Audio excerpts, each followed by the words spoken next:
Today, we're digging into one of the most incredible and, frankly, mysterious civilizations in history, the Khmer Empire. Just picture these magnificent ruins, literally swallowed by the jungle for centuries.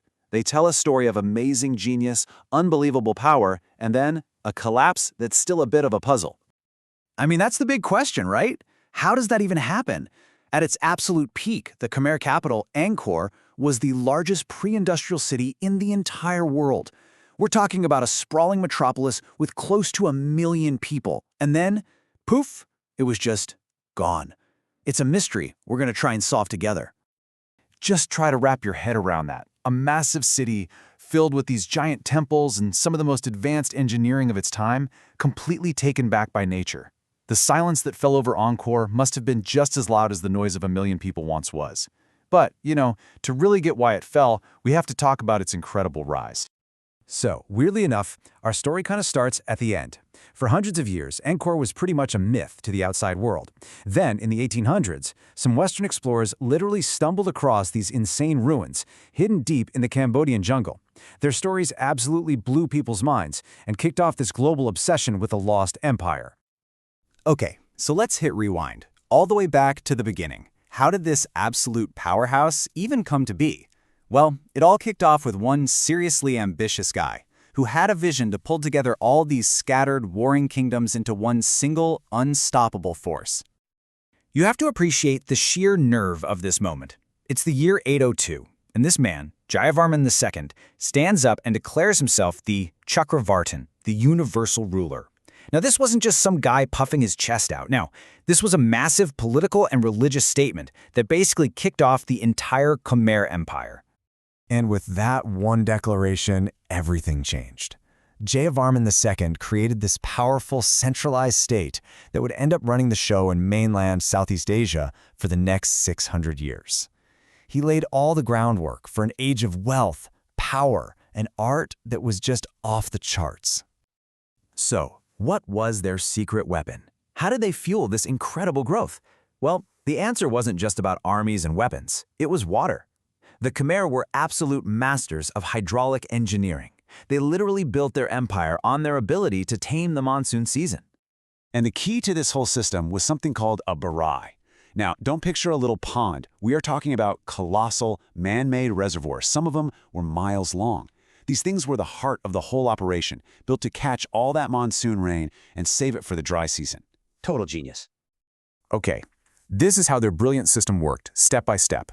First, you capture all that crazy monsoon rain. Then, you store it in those giant barais. Third, you use this complex web of canals to move the water exactly where you need it. And the result? It was a total game changer. They could grow several rice crops a year, which meant nobody went hungry, and the empire got incredibly rich. This food surplus was the fuel in the tank for everything else, especially their insane building projects. So, when your kingdom is rich and everyone's well-fed, what do you do with all that extra time and money? Well, if you're a Khmer king, you start looking to the heavens. They launched some of the most ambitious construction projects the world has ever seen, building these enormous temples for their gods and, let's be honest, for themselves. In the beginning, the empire was devoutly Hindu. The rulers worshipped gods like Shiva and Vishnu, and their temples weren't just buildings. They were metaphors in stone. They were designed to be mini versions of the sacred Mount Meru, the mythical home of the gods at the center of the Hindu universe. And this religious building frenzy hit its absolute peak in the early 12th century, thanks to a king named Suryavarman II.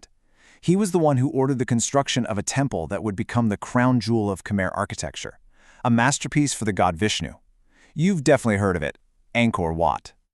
And just to give you some scale here, get this. To this day, Angkor Wat is still the largest religious monument on the entire planet. The size, the perfect symmetry, the insane detail in the carvings, it's just mind-boggling and shows you how sophisticated these people really were. But then, things were about to change in a really big way. Later in that same century, a new king came along, Jayavarman VII. He was a devoted Mahayana Buddhist, and he totally shifted the empire's priorities. So, where Suryavarman II built temples for the gods, Jayavarman VII built for the people, kicking off huge projects to build hospitals and roads. His masterpiece, the Bayon Temple, with all of those serene, smiling stone faces, was a perfect reflection of this new, more compassionate direction. For centuries, the Khmer Empire seemed totally invincible. But, as we know, no empire lasts forever, so now we've got to turn to that final chapter and tackle the mystery we started with. How on earth did this incredible civilization just crumble? Well, the short answer is there is no single answer. It wasn't just one thing, it was the perfect storm. The very water system that made them so powerful became their weak spot. It was maybe too complex, and when long droughts hit, it started to fail. On top of that, they were dealing with constant attacks from rivals, especially the Ayodhya kingdom. Throw in some political drama at home, and the whole foundation just started to crack. So, the end didn't come with a bang. It was more like a slow fade. Over decades, people just started moving away from the great city of Angkor. They left the stone temples behind, and the jungle slowly, silently, moved back in and reclaimed it all. The great city fell silent. So let's just do a quick flyby of this incredible 600-year story. It kicks off in the 9th century with one guy's bold declaration. It hits its peak in the 12th century with the building of Angkor Wat. Then there's a huge religious shift to Buddhism. By the 15th century, the city is empty, only to be found again 400 years later, shocking the modern world. And that brings us to today, because the story of Angkor didn't end when the people left, not by a long shot. It's now a UNESCO World Heritage Site, one of the most important archaeological spots on Earth, and it stands as this incredibly powerful symbol of Cambodian pride and identity. You know, when you look at the whole story, it's a pretty powerful reminder that even the smartest, most complex societies are fragile. It really makes you wonder, what lessons can we learn from the collapse of this ancient water-based empire about the pressures facing our own massive cities today?